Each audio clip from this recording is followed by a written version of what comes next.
ஸ்பாட்ல நம்மளோட ஹீரோயின் தன் வீட்டுல வேலை பார்க்கக்கூடிய வேலைக்காரவங்க கிட்ட என்னுடைய குழந்தைய 24 மணி நேரமும் கவனமா பாத்துக்கோங்க அப்படின்னு சொல்லிட்டு இருக்கா. பையனுக்கு ஒரு பிரேஸ்லெட் எடுக்கலாம்னு சொல்லிட்டு ஒரு நகை கடைக்கு போறாளா. அங்க இருக்கக்கூடிய ஸ்டாஃப் கிட்டயோ வந்து எனக்கு ஒரு பிரேஸ்லெட் காமிங்க அப்படின்னு சொல்லி காமிக்க அந்த பொண்ணு ஒரு பெரிய செயின் எடுத்து காமிச்சிட்டு இருக்கா. இதை விட சின்னதாக காமிக்க முடியுமா அப்படின்னு சொல்லி கேட்க, இதை விட சின்னதாக காமிக்கணும் அப்படின்னா நீங்களே அதை செலக்ட் பண்ணிக்கோங்க அப்படின்னு சொல்லி திமிரா பேசிட்டு இருக்கா அந்த பொண்ணு. இப்போ அந்த இடத்துக்கு அவளுடைய மாமியார் வராங்க. எனக்கு ஒரு கோல்டன் நெக்லஸ் எடுத்து காமிங்க அப்படின்னு சொல்லி கேட்க அவங்கள எடுத்து காமிச்சிட்டு இருக்காங்களா. இப்போ தன்னுடைய மருமகளை பார்த்து குடும்பத்துக்குள்ள போன உடனேயுமே ஷாப்பிங் பண்றதுக்கு கிளம்பியாச்சு போல இருக்கு அப்படின்னு சொல்லி ஜாடமாடியா பேசிட்டு இப்போ அவளுக்கு சர்வ் பண்ணிட்டு இருப்பாளே அந்த ஸ்டாப்பை, இங்கே பாருமா எனக்கு வந்து நீ இந்த மாதிரி நெக்லஸ்ல எடுத்து காமி, அதை விட அதிகமான சர்வீஸ் சார்ஜ் வந்து உனக்கு தரேன், இங்கே வா அப்படின்னு சொல்லி கூப்பிட்டு இருக்காங்களா. அவ்வளோ வந்து இல்லை ஆண்டி, எங்களோட கடையில் ஒரு கஸ்டமரை ஒருத்தவங்க தான் அட்டன் பண்ண முடியும் அப்படின்னு சொல்ல நம்மளோட ஹீரோயினோ பரவாயில்ல, நீங்கள் அவங்களுக்கு போய் நெக்லஸ் எடுத்து காமிங்க, எனக்கு தேவையான பிரேஸ்லெட்டை நானே தேடி எடுத்துக்கிறேன் அப்படின்னு சொல்லிட்டு இருக்கான். அவளும் இப்போ போய் அவங்களுக்கு நெக்லஸ்ல எடுத்து காமிச்சிட்டு இருக்காளாம். மாமியாரோ ஒரு கார்டை நீட்டி, இதை யூஸ் பண்ணிக்கோங்க, இது என் பையனோட புது கேர்ள் ஃப்ரெண்டோடது, அவள் தான் வந்து எனக்கு நகைலாம் வந்து ப்ரெசென்ட் பண்ணணும் அப்படின்னு சொல்லிட்டு இந்த கார்டை கொடுத்தாளா. கொஞ்சம் பெரிய நகையாக பார்த்து எடுக்கணும், இல்லைன்னா அவள் கஷ்டப்படுவா அப்படின்னு சொல்லிட்டு இருக்காங்க. அங்கே ஒர்க் பண்ணக்கூடிய ஸ்டாஃபோ பரவாயில்ல ஆண்டி, நீங்கள் ரொம்ப கொடுத்து வச்சவங்க அப்படின்னு சொல்லிட்டு இருக்காங்க. நம்மளோட ஹீரோயினை கோல்டன் செக்ஷன்ல இருந்து அப்படியே திரும்பி டைமண்ட் செக்ஷனுக்கு வந்துடுறா. அங்கே இருக்கக்கூடிய எல்லாத்தையுமே பேக் பண்ண சொல்லிட்டு இருக்காளா. இப்ப மாமியாரோ இங்க பாத்தீங்களா கையில ₹1 கூட இல்ல, ஆனா எல்லாத்தையும் பேக் பண்ணவாம்ல அப்படின்னு சொல்லி அங்க இருக்கக்கூடிய எல்லாருமே சிரிச்சிட்டு இருக்காங்க. ஹீரோயினும் அங்க இருக்கக்கூடிய லேடியை பார்த்துட்டு இது எல்லாத்தையும் பேக் பண்ண சொன்னேன், ஏன் அமைதியா நின்றுட்டு இருக்கீங்க அப்படின்னு சொல்லி கேட்க, அவ்வளோ இல்ல இவ்வளோ பெரிய கஸ்டமர் எங்க ஷாப்க்கு வந்ததே இல்லையா, அதனாலதான் வந்து நான் இப்போ உடனே பேக் பண்ணிடுறேன் அப்படின்னு சொல்லிட்டு எல்லாத்தையுமே பேக் பண்ணிட்டு இருக்காளா.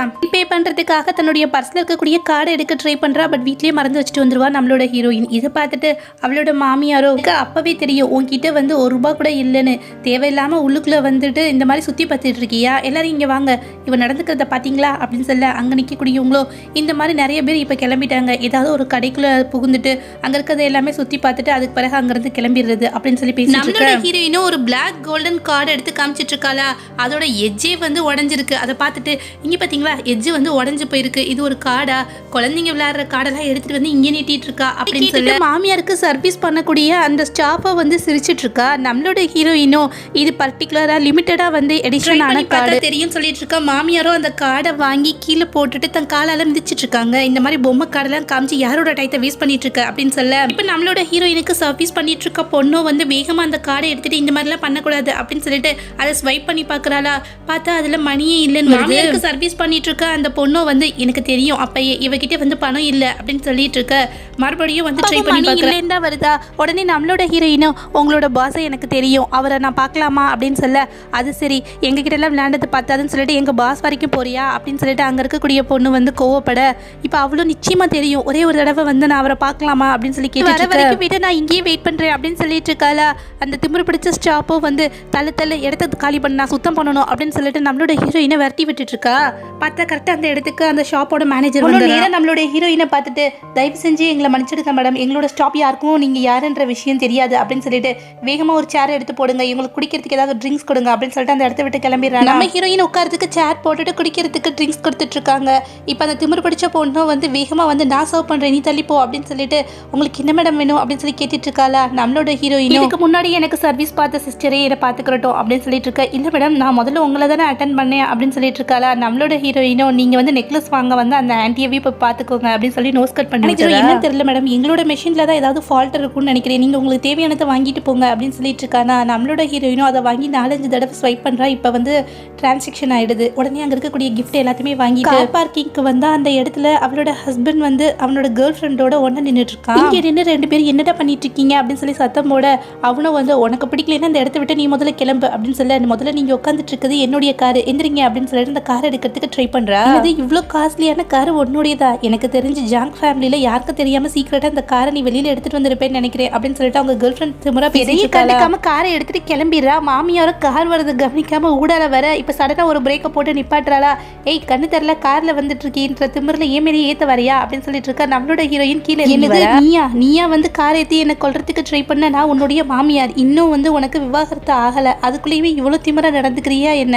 அது மட்டும் இல்லை பிரெக்னெண்டா இருக்கும் போது உன்னை நான் எப்படி கவனிச்சுக்கிட்டேன், என் கையாலேயே சமைச்சு கொடுத்து இதெல்லாம் மறந்துட்டு என்னையே கொல்றதுக்கு ட்ரை பண்றியா அப்படின்னு சொல்ல, இப்போ வந்து ஹீரோவோ ஆமா எவ்வளவு திமிரா நடந்துக்கிற, எங்க அம்மா மேலேயே காரை ஏற்றுறதுக்கு ட்ரை பண்ணிருக்கியா அப்படின்னு சொல்லி வயசான அவங்க கிட்ட இந்த மாதிரி தான் நடந்துக்குவியா, உனக்கோ அம்மா அப்பா யாருமே இல்லை, அவங்களாம் இருந்து வளர்த்துருந்தாங்கன்னு வச்சுக்கோமே, இந்த மாதிரிலாம் நீ பிஹேவ் பண்ணுவியா அப்படின்னு சொல்லி நம்மளோட ஹீரோயினும் வந்து அப்செட் ஆயிடுறா.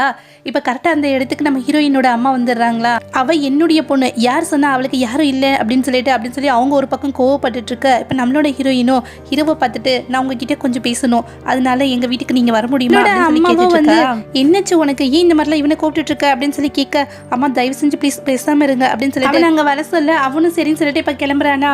இப்போ இந்த ஹீரோவோ வந்து ஹீரோயினை பார்க்கறதுக்காக அவளோட வீட்டுக்கு வரானா. இப்போ நேராக தன்னுடைய ரூமுக்கு கூட்டிட்டு போறாளா. அங்க இருக்கக்கூடிய பெட்டெல்லாம் பார்த்துட்டு இவ்வளோ பெரிய இடத்துலயா நீ இருக்க, இந்த பெட் எவ்வளோ சாஃப்டா இருக்கு தெரியுமா, நம்மளோட பெட்ல படுத்து படுத்து முதுகுலாம் வலிக்க ஆரம்பிச்சிருச்சு அப்படின்னு சொல்லிட்டு ஹாயா படுத்திருக்கானா. இப்போ நம்மளோட ஹீரோயின் ஒரு டிவோர்ஸ் பத்திரத்தை எடுத்து அவன்கிட்ட நீட்டுறா. அதை பார்த்துட்டு அவனும் உனக்கு எவ்வளோ திமிர் இருந்தால் என்கிட்டயே டிவோர்ஸ் பத்திரத்தை எடுத்து காமிப்ப, எங்க அம்மா அப்பயே சொன்னாங்க இவளை நம்பி வந்து அவளோட வீட்டுக்கு போகாது, அவன் நிச்சயமா ஏதாவது திமிரா பேசிட்டு இருப்பான்னு சொல்லி எங்க அம்மா பேச்சா கேட்காம வந்ததுக்கு என்னதான் சொல்லணும் அப்படின்னு சொல்லி கோவப்பட்டு இவ்வளோ பெரிய பணக்கார வாழ்க்கை கிடைச்ச உடனே என்ன நீ கழட்டி விட பாக்குறியா, இதையும் எங்க அம்மா அப்பயே சொன்னாங்க தெரியுமா அப்படின்னு சொல்லி இப்போ நம்மளோட ஹீரோயினும் உங்க அம்மாவே எல்லாத்தையும் சொல்லிட்டு நீ எதையுமே யோசிக்க மாட்டியா அப்படின்னு சொல்லி கோவப்பட்டு இருக்கா.